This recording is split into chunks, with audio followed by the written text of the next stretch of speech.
আজকে বানাবো এনভেলাপ। প্রথমে আমি একটা ব্ল্যাক কালার পেপার নিয়ে নিচ্ছি, তোমরা চাইলে A4 সাইজের পেপারও নিতে পারো। এরপর এটাকে ঠিক এভাবে ভাঁজ করে নিচ্ছি। এরপরে সাইডের অংশটাকে আমি কেটে নিচ্ছি।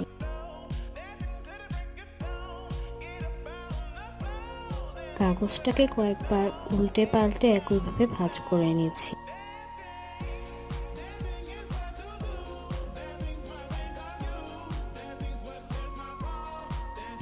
কাগজটাকে ঠিক এইভাবে ভাঁজ করে নিচ্ছি।